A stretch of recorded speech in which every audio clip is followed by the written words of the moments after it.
Hello everyone, आपका स्वागत है हमारे यूट्यूब चैनल पे। और आज हम बात करेंगे राजस्थान की जो कला संस्कृति के बारे में। तो राजस्थान की जो कला के बारे में सबसे पहले हम बात करने वाले हैं राजस्थान के जो दुर्ग है उनके बारे में बात करते हैं। और जो दुर्ग के क्वेश्चन है वो बहुत सारे एग्जामों में पूछे गए हैं, बहुत से क्वेश्चन रिपीट होते हैं। तो सबसे पहले हम बात करेंगे दुर्ग के बारे में। तो धानवन दुर्ग के बीच स्थित है। धानवन है वो बोला जाता है, जो ऐसा दुर्ग जो रेगिस्तान के बीच में स्थित है उसको बोलते हैं धानवन दुर्ग। तो आपका ऑप्शन हो जाएगा पी है वो आपका सही हो गया। कौटिल्य ने दुर्गों को चार प्रकार की श्रेणी में बांटा गया, जिसमें बोलते हैं औदक, पर्वत दुर्ग, धानवन और वन दुर्ग। तथा शुक्र नीति के अनुसार दुर्गों को 9 प्रकार से बांटा गया है। इसमें आपका बोलते हैं एरण दुर्ग, पारिख दुर्ग, ठीक है, वन दुर्ग, धानवन दुर्ग, जल दुर्ग, गिरी दुर्ग, सैन्य दुर्ग तथा सहायक दुर्ग। ये इस प्रकार से बांटा गया है। तो सबसे पहले बात करते हैं दुर्गों के बारे में। तो आपका जो सबसे पहला जो दुर्ग आता है वो है धानवन दुर्ग, जिसको धानवन दुर्ग को बोलते हैं, मरुस्थल का दुर्ग भी बोलते हैं। इसमें जो आपके जो किले आते हैं, यानी ये चारों ओर से रेत के ऊंचे किलों से घिरे होते हैं। जैसे उदाहरण का किला है आपका सोनारगढ़ का किला है। सोनारगढ़ का जो किला है वो आपका है जैसलमेर में। और उसके अलावा ये जो है जूनागढ़, जूनागढ़ का जो दुर्ग है बीकानेर में आता है। और नागौर का जो दुर्ग है, ये सब धानवन दुर्ग की श्रेणी में आते हैं।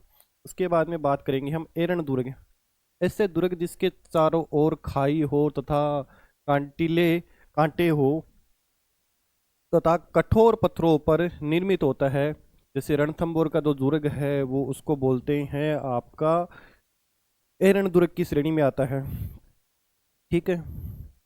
और रणथंभौर दुर्ग जो है आपका सवाई माधोपुर में। उसके बाद में है आपका चित्तौड़गढ़ दुर्ग है, जो आपका कौन सा दुर्ग है, एरण दुर्ग है। उसके बाद बात करते हैं हम गिरी दुर्ग के बारे में। गिरी दुर्ग से ही नाम से ही स्पष्ट होता है कि ऐसा पर्वत जो एकांत में किसी ऐसा दुर्ग जो एकांत में किसी पर्वत पर स्थित हो उसको बोलते हैं गिरी दुर्ग। इस दुर्ग में जल संचय का अच्छा प्रबंध होता है। उदाहरण के दुर्ग के रूप में जो आपका कुंभलगढ़ का जो दुर्ग है, कुंभलगढ़ का जो दुर्ग है वो है आपका राजसमंद में। वो किस प्रकार का दुर्ग है, गिरी दुर्ग है। मांडलगढ़ है वो है आपका भीलवाड़ा में, ठीक है। और उसके बाद में आपका जो अचलगढ़ है वो आपका है सिरोही में। तारागढ़ है अजमेर में। और जयगढ़ और नाहरगढ़ है आपके जयपुर में। उसके बाद में जो मेहरानगढ़ का जो किला है वो आपका है जोधपुर में। साथ साथ ये भी याद रखिए कि ये किले कहाँ कहाँ हैं। उसके बाद में बात करेंगे हम मैदानी दुर्ग।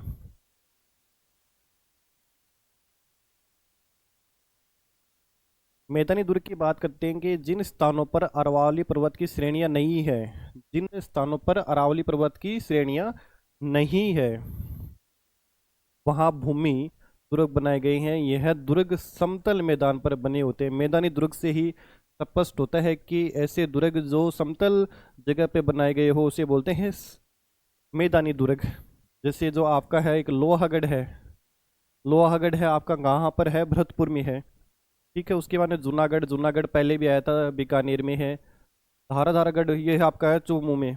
उसके बाद बात करते हैं औद्योगिक दुर्ग। औद्योगिक दुर्ग को आप बोलते हैं जल दुर्ग भी बोलते हैं।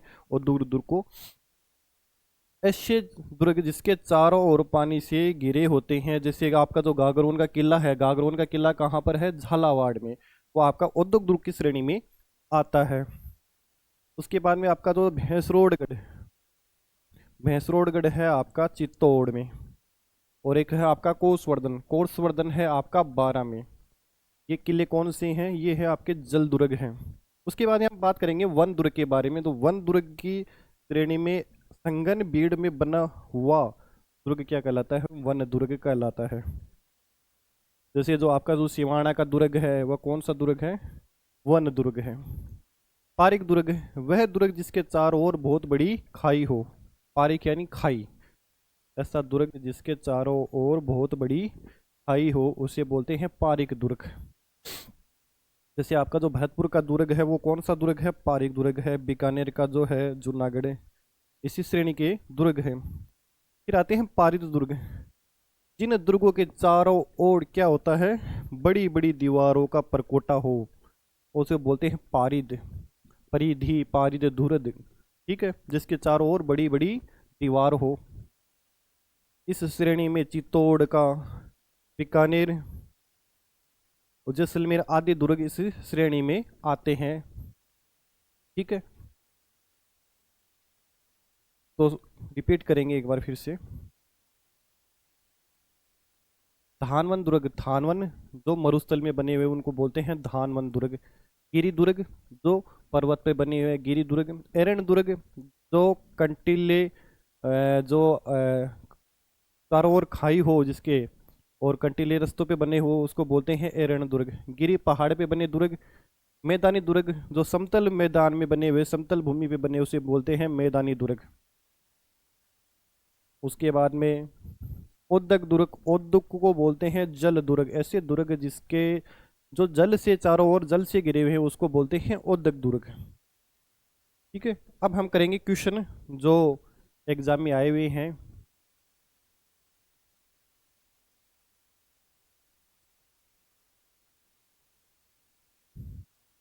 सबसे पहला जो क्वेश्चन है कि वह दुर्ग जिसके ओर चारों ओर खाई होती है उससे किस प्रकार की श्रेणी में रखा जाता है। तो आपके जो ऑप्शन है एरण दुर्ग है, पारीक है, परिधि है, धनवन है।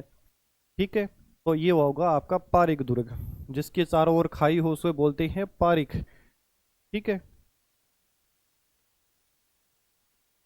पारिधि जिसके चारों ओर परिधि हो, परकोटा हो, ऊंचा परकोटा हो उसे बोलते हैं पारिद दुर्ग। ठीक है, अगला क्वेश्चन देखेंगे कि अधोलिखित में कौन सा दुर्ग धानवन दुर्ग की श्रेणी में आता है। धानवन दुर्ग की जो श्रेणी में आता है आपका सोनारगढ़ का जो किला है वो जैसलमेर में। ठीक है, वो धानवन दुर्ग की श्रेणी में आता है। कौन सा किला? सोनारगढ़ का किला जिसके चारों ओर रेत के ऊंचे ऊंचे टीलों से घिरा उसे बोलते हैं धानवन दुर्ग। अगला क्वेश्चन की बात करेंगे हम कि राजस्थान के किस किले को जल दुर्ग की श्रेणी में रखा जाता है। इस दुर्ग को जल दुर्ग की श्रेणी में रखा जाता है। तो आपका जो कुंभलगढ़ दुर्ग है जो आपका कहाँ पर है? राजसमंद में।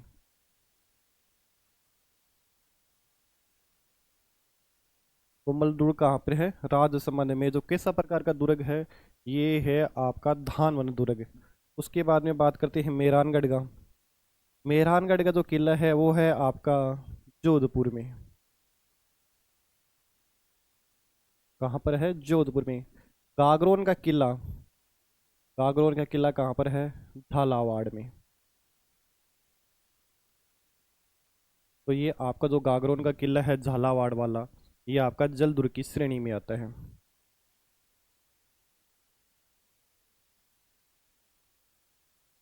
उसके बाद में आगे क्वेश्चन देखिए।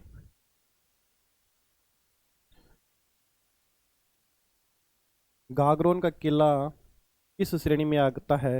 ये आपका क्वेश्चन फिर से रिपीट हो गया। गागरोन का जो किला है वो आपका जल दुर्ग की श्रेणी में आता है। अब बात करते हैं सोनारगढ़ दुर्ग। सोनारगढ़ दुर्ग कहाँ पर है? आपका जो सोनारगढ़ दुर्ग है वो आपका है जैसलमेर में। और जैसलमेर में जो दुर्ग है वह कौन से श्रेणी में आता है? वो आपका आएगा धानवन दुर्ग। रेगिस्तान वाला जो दुर्ग है धानवन, जो रेत के ऊंचे ऊंचे जो टीले हैं वहां पर जो बसा हुआ दुर्ग है उसको बोलते हैं धानवन दुर्ग। ठीक है,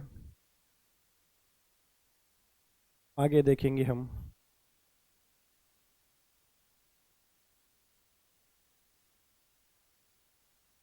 मेहरानगढ़ है आपका जोधपुर में। मेहरानगढ़ कहाँ पे है आपका? जोधपुर में। साथ साथ ये भी याद करती जाइए, मैं लिखवा दूंगा। मेहरानगढ़ है वो आपका है जोधपुर में। भैंसरोडगढ़ है वो आपका चित्तौड़ में। और जो तारागढ़ है वो आपका है अजमेर में। तारागढ़ दुर्ग है वो आपका अजमेर में भी है और बूंदी में भी है। दो जगह है आपका तारागढ़ दुर्ग। ठीक है, इस चीज़ का आप ध्यान रखिएगी। तारागढ़ है जो है वो आपका अजमेर में भी है और उसके अलावा बूंदी में भी है।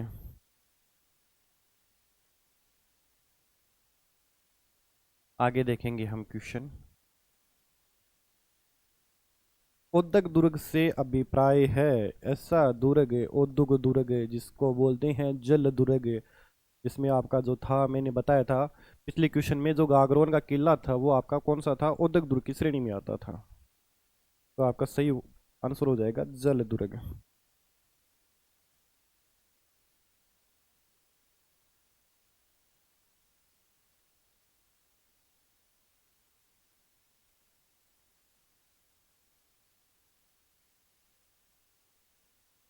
आगे देखेंगे, थोड़ा और जूम करते हैं इसको। स्थान, स्थापत्य और उपयोगिता के आधार पर किस प्रकार के दुर्ग जल दुर्ग से घिरे हुए हैं। तो ये आपके जो जल दुर्ग है उसको बोलते हैं उद्दक दुर्ग। ठीक है। गिरी दुर्ग यानी जो पहाड़ पे बना हुआ है उसको बोलते हैं गिरी दुर्ग। तारागढ़ का किला किस प्रकार के दुर्ग का श्रेष्ठ उदाहरण है। तारागढ़ है वो आपका गिरी दुर्ग की श्रेणी में आता है, क्योंकि एक ऊंची पहाड़ी पे बना हुआ है, पर्वत पे जो बना हुआ दुर्ग है उसको बोलते हैं तारागढ़। कहाँ पर है, अजमेर में और बूंदी में, दोनों जगह है। बूंदी में भी है एक तारागढ़ और आपका अजमेर में भी है आपका एक तारागढ़। आगे देखेंगे, निम्न में से कौन सा दुर्ग गिरी दुर्ग नहीं है। कौन सा दुर्ग क्या है, गिरी दुर्ग नहीं है, पहाड़ी दुर्ग नहीं है। आपका जो जो गागरोन का जो किला है वो उद्दुग दुर्ग या जल दुर्ग की श्रेणी में आता है। बाकी ये जो आपके है जालोर वाला किला है, चित्तौड़ वाला है, सिवाना, ये वाले आपके हैं वो गिरी दुर्ग की श्रेणी में है। राजस्थान, निम्न में से कौन सा किला मरुस्थलीय किले की श्रेणी में आता है। मरुस्थलीय किलों की श्रेणी की बात करेंगे तो आपका जो जूनागढ़ का किला है, ठीक है, ये आपका मरुस्थलीय किलों की श्रेणी में आता है। बाकी मेहरानगढ़ है, गागरोन का ये वाला जल दुर्ग है, उद्योग दुर्ग है। ठीक है। वह किला जिसकी आज़ादी व अस्मिता की रक्षा के लिए वहां के ठाकुरों ने गोला बारूद खत्म होने पर दुश्मनों पे चांदी के गोले दागने वाला एकमात्र किला कौन सा है। ये है आपका जो चूरू का किला है। तो इसका जो निर्माण करवाया था ठाकुर कुशाल सिंह ने करवाया था। ठीक है। आगे हम देखेंगे, सूर्य को किले का जो निर्माण है सो 1739 ईस्वी में किस पर जो ठाकुर कुसाद सिंह ने करवाया था। चूरू की जो ऐतिहासिक किले के बारे में यह प्रसिद्ध है कि गोला बारूद खत्म होने पर 1857 के विद्रोह में ठाकुर सिंह सिंह ने अंग्रेजों का विरोध किया। इस पर अंग्रेजों ने बीकानेर सेना की राज्य की सेना लेकर कहाँ पे, चूरू पे आक्रमण किया था। और जब दुर्ग में तोप के गोलों की समाप्ति होने पर लोहारों ने नए गोले बनाए, किंतु कुछ समय बाद गोले बनाने के लिए जो आपको शीशा की आवश्यकता होती है वो समाप्त हो गया था। तो वहाँ फिर जो चांदी के गोले हैं वो दागे गए थे इस पे। चांदी को पिघला के गोले बनाए गए थे, वो दागे गए थे।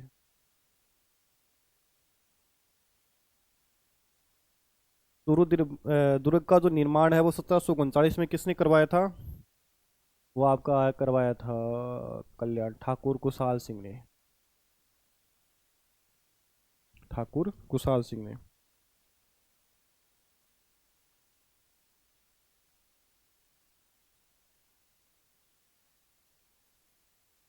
आगे देखेंगे हम क्वेश्चन की, किस प्रसिद्ध दुर्ग की सदरक नरसिंह सुरक्षा व्यवहार में प्रभावित होकर अब्दुल फजल ने लिखा था कि अन्य सैन्य दुर्ग नगन है जबकि ये दुर्ग बख्तरबंद। बख्तरबंद दुर्ग के बारे में बात करते हैं तो आपका आता है रणथंबोर का जो किला है, रणथंबोर सवाई माधोपुर।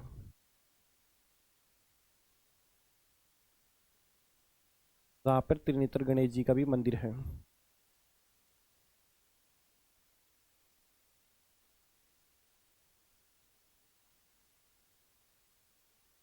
ठीक है।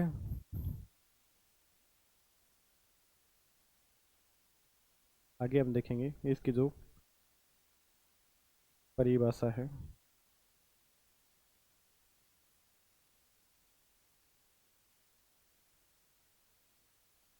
निम्न में से कौन सा किला चौहान द्वारा बनवाया गया माना जाता है, जिस पर दिल्ली के शासक अलाउद्दीन खिलजी द्वारा, सबसे इम्पोर्टेंट, चौहान द्वारा बनवाया गया माना जाता है। और दिल्ली के जो शासक थे अलाउद्दीन खिलजी ने जिस पर कब्जा कर लिया था वो कौन सा था आपका, रणथंभौर का किला था। ठीक है। तिरिया तेल हमीर हट चढ़े ना दूजी बार, किस दुर्ग के बारे में कहा गया है, ये आपका जो रणथंभौर के किले के बारे में कहा गया है।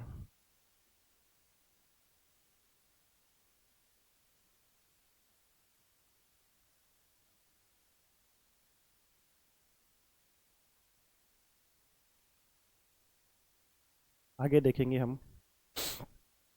हमीर रासो के अनुसार रणथंभौर किले का जो प्रारंभिक नाम था क्या था, ये था रणस्तंभपुरा। क्या था, रणस्तंभपुरा। नाथावतों के इतिहास के अनुसार बिहेड़ वन में उच्च पर्वत शिखर पर बना हुआ है कौन सा दुर्ग जो सी पिंड पर रखी बेल पत्थर की तरह दिखाई देता है, यो आपका था रणथंभौर का दुर्ग नाथावतों के इतिहास के अनुसार। ठीक है। शिव पिंड पर रखे बेलपत्र की तरह दिखाई देता था, वो आपका था ये वाला किला रणथंभौर का दुर्ग। आगे हम देखेंगे किस दुर्ग का प्रवेश द्वार नौलखा दरवाजा के नाम से जाना जाता है। नौलखा जो दरवाजा है वो आपका जो है रणथंभौर दुर्ग में है।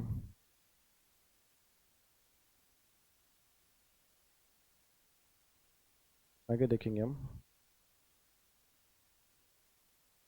और क्या क्या है आपके रणथंभौर दुर्ग में, रणथंभौर किले में हमीर महल है आपका, रानी महल है, सुपारी महल है, 32 खंभों की जो छतरी है वो भी आपकी रणथंभौर दुर्ग में है। उसके अलावा रानी हाड़ तालाब है, पीर सदरुद्दीन की जो दरगाह है, त्रिनेत्र गणेश जी का जो मंदिर है, ये सब चीज़ें आपके रणथंभौर दुर्ग में स्थित है, जो आपका कहाँ पर है, सवाई माधोपुर में है। ठीक है। तो जो प्रवेश द्वार है उसको बोलते हैं नौलखा दरवाजा कहा जाता है। नौलखा यानी नवलखा दुर्ग, चित्तौड़गढ़ दुर्ग, नवलखा दुर्ग झालरापाटन झालावाड़, नवलखा महल वो गुलाबबाग उदयपुर में है। ये सारी चीज़ें देखिए अलग अलग है। अब नवलखा नाम से आप ये मत समझना कि आप कि ये वहीं पर है। तो नौलखा बुर्ज है, नव जो लखा बुर्ज, ये आपका कहाँ पे है, चित्तौड़ में।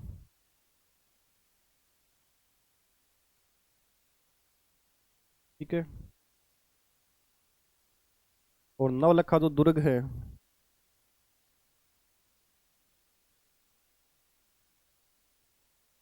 वो आपका झालरापाटन, कहाँ पर है, झालरापाटन। और नवलखा जो महल है वो आपका है उदयपुर में। दुर्ग कहाँ है, झालरापाटन। बुर्ज कहाँ पर है, चित्तौड़ में। और जो नवलखा महल वो है कहाँ पर है, उदयपुर में। ठीक है। और जो नवलखा प्रवेश द्वार है वो आपका है सवाई रणथंभौर सवाई माधोपुर में। ये सारी चीज़ें अलग अलग है, आप नवलखा के हिसाब से ये मत देख लेना कि हाँ नवलखा के जो रणथंभौर में ही है सारी चीज़ें, रणथंभौर में नहीं है, अलग अलग जगह पे है सारी चीज़ें।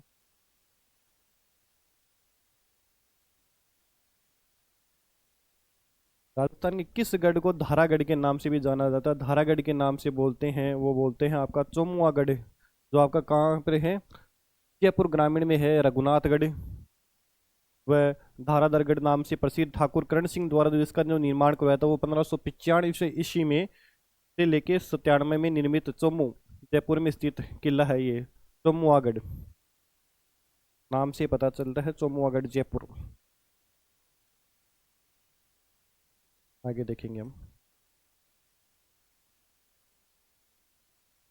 धाराधर दुर्ग है वो आपका कहाँ पर है, धाराधर दुर्ग है वो आपका कहाँ पर है, चोमू के अंदर स्थित है।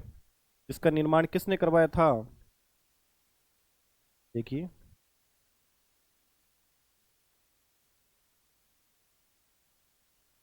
तो इसका निर्माण करवाया था ठाकुर करण सिंह जी, इसने निर्माण करवाया था, चोमू के अंदर स्थित है करण सिंह।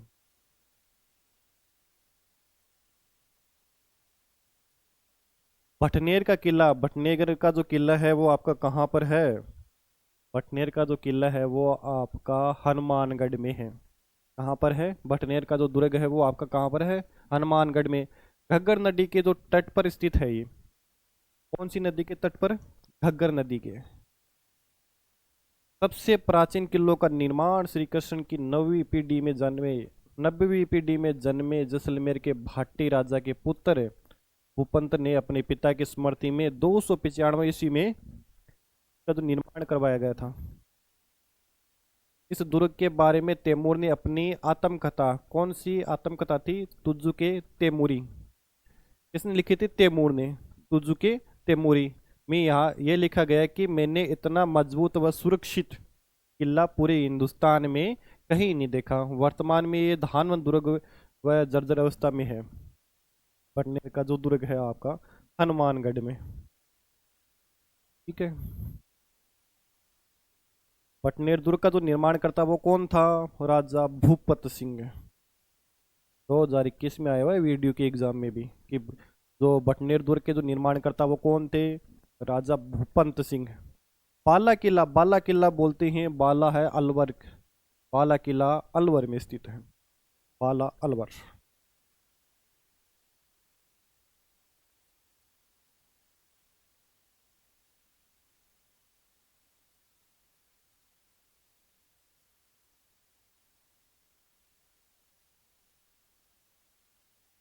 इतिहास की दृष्टि से देखेंगे इस किले को हसन खां मेवाती ने 1492 ईस्वी में बनवाया था। इस दुर्ग में आंख वाला किला, ये गिरी दुर्ग आंख वाला किला बोलते हैं। इसमें जो प्राचीन में जो गोले बरसाने हेतु बने छेदों के कारण भी कहलाता है। 244 साल पहले इसे राव राजा प्रताप सिंह ने बिना युद्ध लड़े किले पर कब्जा कर लिया था। इस दुर्ग पे, कौन सी दुर्ग पे? बाला दुर्ग। कहाँ पर है? बाला दुर्ग है आपका अलवर में। ठीक है। और तब से इस किले पर कभी युद्ध नहीं लड़ा गया। इसके कारण इसे बाला यानी कुंवारा किला भी कहा जाता है। कुंवार बाला के अलावा ये भी देखने कि कुंवारा किला वो कौन सी किले को कहा जाता है, वो बाला किले को कहा जाता है। तो आपका कहाँ पर है? अलवर में। यहाँ पर जो मुगल बादशाह बाबर थे वो एक रात के लिए भी ठहरे थे, और शेरशाह के हकीम हाजी खान ने बाला किले में सलीम सागर बनवाया था। तो सलीम सागर वो किसने बनवाया था? वो शेरशाह के हकीम हाजी खान ने। ठीक है। अब आगे देखेंगे, ये क्वेश्चन आगे ऐसा आ जाएगा। सलीम सागर व सूरज कुंड। सलीम सागर और सूरज कुंड कहाँ पर है? ये आपके जो बाला किले है जो अलवर में, सलीम सागर और सूरज कुंड दोनों आपके के कहाँ पर है? बाला किला में है। आज के लिए इतना ही, और आगे के सेशन में हम और भी बात करेंगे, और भी जो किले के बारे में बात करेंगे जो एग्जाम में भी आए हुए हैं आरपीसी द्वारा, अधीनस्थ बोर्ड द्वारा, और भी अन्य एग्जामों में बोर्डों द्वारा पूछे गए हैं क्वेश्चन। ये क्वेश्चन रिपीट होते रहते हैं, साथ साथ जो इनकी थ्योरी दे रखी है नीचे उनमें भी जो क्वेश्चन है वो अच्छे क्वेश्चन बनते रहते हैं। आज के लिए इतना ही, धन्यवाद।